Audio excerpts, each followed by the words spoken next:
So I bought this 5-ton jack and was using it to rotate the tires on my car, and I used it 4 times, and 3 out of the 4 times it would lower down, and then it just stopped doing it altogether. And I had to get my other spare jack out of the trunk to help relieve my jack stands and lower the car down. This stand here would not go down. So here I am taking my soldering iron and heating up the relief bolt underneath the handle. It has the words loose and tight there. It was very tight and I could not do it by hand, so I had to heat it up with this soldering iron to loosen it.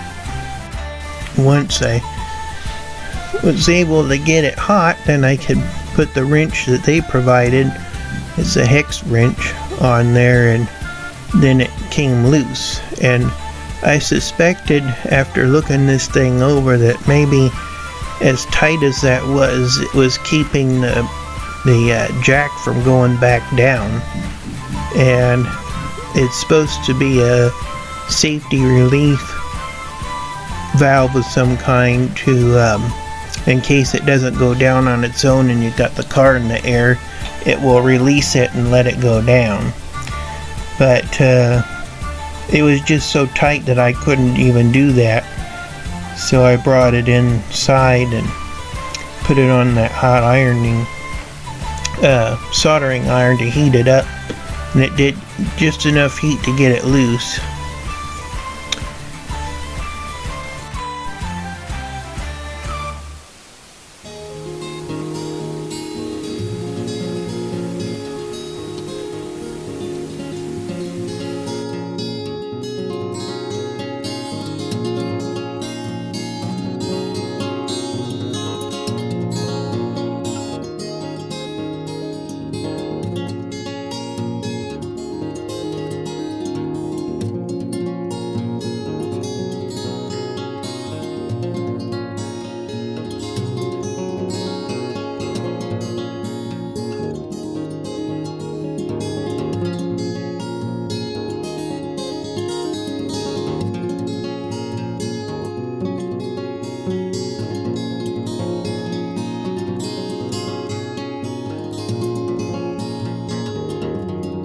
Unfortunately, I'd left this overnight after taking that screw out, and it leaked the fluid out the top.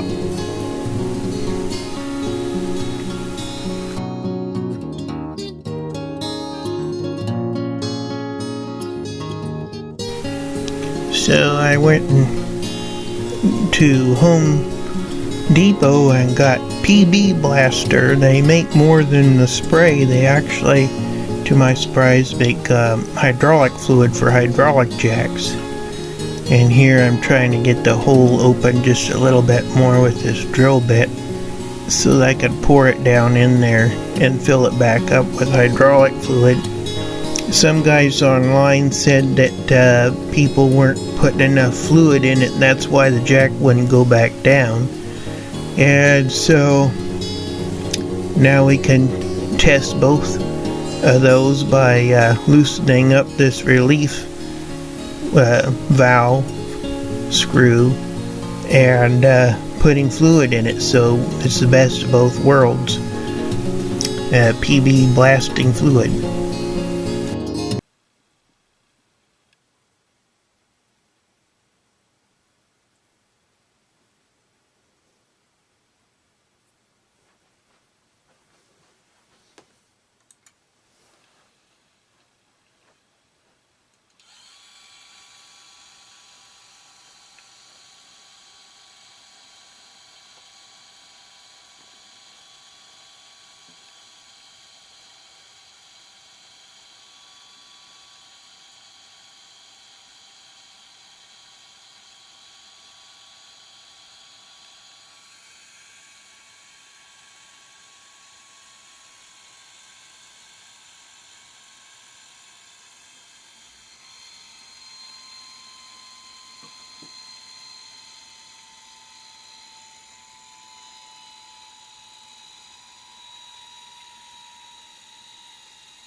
So this used to be our TV stand in the living room, and now we decided rather than cutting it up and putting it in the dumpster, we'll just use it to store all of the tools that I have.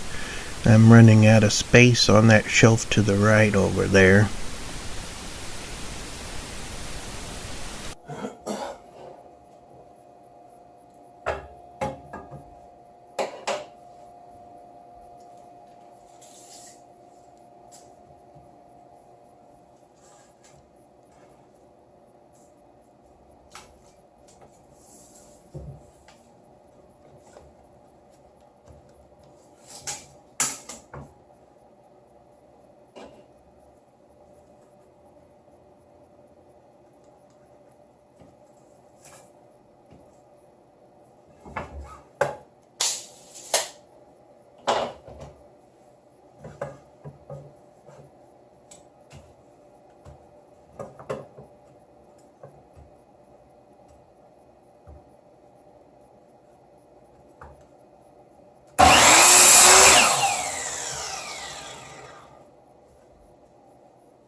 And here I'm just putting a support piece underneath the top shelf because I'm going to put some heavier items up there. I've got center pieces on the other two shelves that were already built in, but I don't have anything here.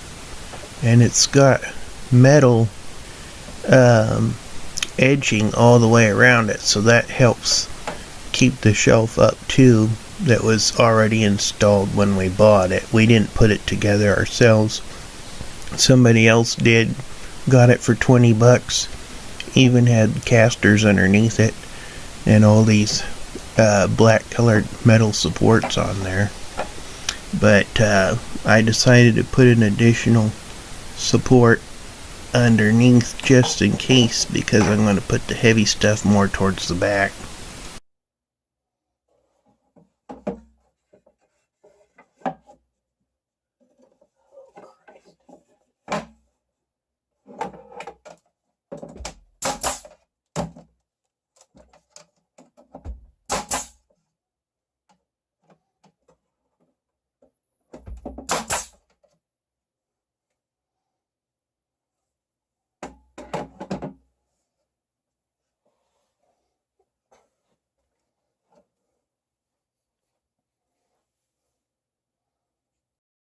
Now I got it all filled up, and I got my sander, my belt sander, and my small compressor. I have two of those, and this one I just knock around, and then a heat gun and all that.